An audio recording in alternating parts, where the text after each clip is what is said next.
Le métier de TF1, c'est d'aider Coca-Cola par exemple à vendre son produit. Or, pour qu'un message publicitaire soit perçu, il faut que le cerveau du téléspectateur soit disponible. Nos émissions ont pour vocation de le rendre disponible, c'est-à-dire de le divertir, de le détendre, pour le préparer entre deux messages. Ce que nous vendons à Coca-Cola, c'est du temps de cerveau humain disponible. Maladroit, diront certains. Non, Patrick Lelay a bien relu et validé cet entretien. Une petite lettre, comme je vous disais, d'un jeune téléspectateur qui s'appelle Jean-Luc Delarue. Il a 10 ans, il est né à Paris et il nous demande quel est le métier, il est mignon, qui rapporte le plus d'argent. C'est très touchant. Alors, qui veut répondre? Déjà, la télé, faut pas qu'il fasse ça. Hein, premier. Ça, c'est sûr. Il a un don, il joue de quelque chose? Non, il voudrait juste gagner beaucoup d'argent. Bah écoutez, moi je lui propose d'exploiter la misère humaine. L'avenir, c'est la misère humaine. Et vous imaginez perdre votre travail, qu'est-ce que vous voulez faire avec un diplôme d'astit? Rien. Tu es là, vous parlez de... Oh... Qu'est-ce que c'est à ce point-là? Si vous venez. Vous allez faire un petit tour? Allez faire un petit tour, non? Oula. Cette dame a une petite crise, là, excusez-moi. Eh ben... Ça va? Qu'est-ce qui se passe?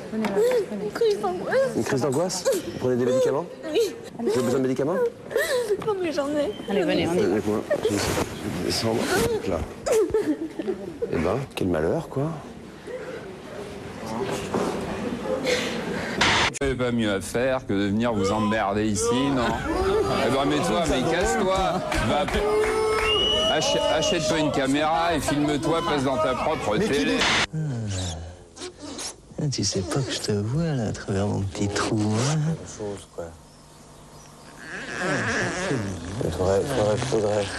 Faudrait vraiment que... Mignon. Petite salope. Alors, on prend la barre au sol. I. O.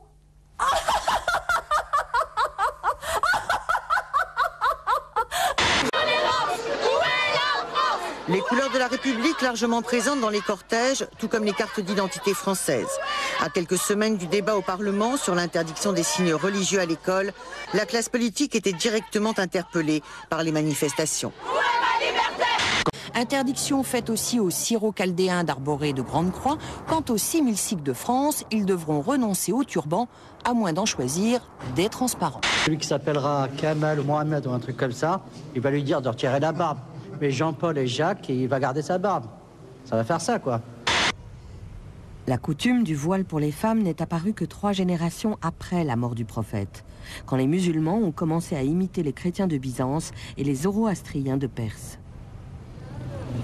Aujourd'hui, voiler ou ne pas voiler dépend de la façon dont on interprète la phrase « ne pas exhiber ses atours ».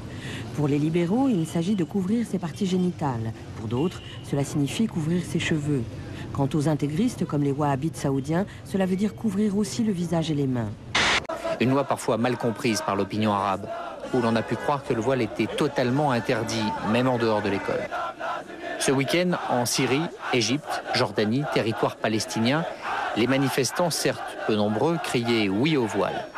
À Bagdad, des femmes ont manifesté, à la plus grande joie de l'administration américaine locale. Je me demande pourquoi c'est toujours les Arabes qui sont en train de se manifester en portant des slogans de démocratie, alors qu'il n'y a aucun pays arabe qui peut se vanter d'avoir une démocratie. On ne sait même pas c'est quoi la démocratie. On n'a jamais vécu, même pour une petite période, la démocratie. Moi, je suis par exemple athée. Moi, au Liban, on ne me permet même pas d'être athée. Je dois avoir une religion, ça doit être écrit sur ma carte d'identité. Je n'ai même pas le droit de dire que je ne crois pas en ça. On est pour le fait qu'une femme qui a commis un adultère et qui veut expier ce péché puisse librement se faire lapider. C'est-à-dire, vous pensez que quelqu'un dise « je veux être lapidé » et vous allez lui jeter des pierres, vous trouvez ça normal?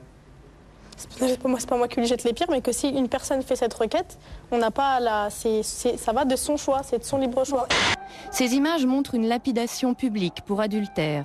Les mollahs avaient annoncé l'an dernier un moratoire pour les faire cesser, mais les peines de mort par lapidation continuent d'être prononcées. Premier élément, quand on dit est-ce que tu es plutôt musulman ou est-ce que tu es plutôt français, on va clarifier les termes. Musulman. c'est une conception de la vie. C'est le sens de ma vie et le sens de ma mort, c'est au-delà de tout. Français, c'est ma situation géographique. Et ma situation géographique, elle ne peut pas avoir raison de ma vie et du sens que je donne à ma vie. On interrompt cette séance cinéma pour aller tout de suite à Nanterre où Alain Juppé vient d'être déclaré inéligible. Il est condamné à 18 mois de prison avec sursis dans l'affaire du financement au culte d'employés du RPR. C'est tout l'avenir de la droite et de la majorité présidentielle qui est en jeu. Anita Hausser, c'est un coup de théâtre, un séisme, un tremblement de terre. Je suis surpris par la décision du tribunal de Nanterre. Mais cette décision est provisoire. La justice se prononcera définitivement après appel dans quelques mois. Au-delà de ceux qui ont pour lui respect ou affection, une large majorité de Français savent qu'Alain Juppé est un homme d'État, est un homme d'honneur. Les Français le savent bien, mais il est important de le redire. Dans une vie démocratique, il y a des hommes qui font des sacrifices pour un idéal, pour un service, pour une certaine idée de l'intérêt général. Alain Juppé fait partie de ces hommes rares. Le ministre de l'Intérieur est pris à partie par plusieurs dizaines de jeunes qui commencent à le huer. Nicolas Sarkozy tente alors de dialoguer avec l'un d'entre eux qui vient de sortir de prison. Attendez, tais-toi.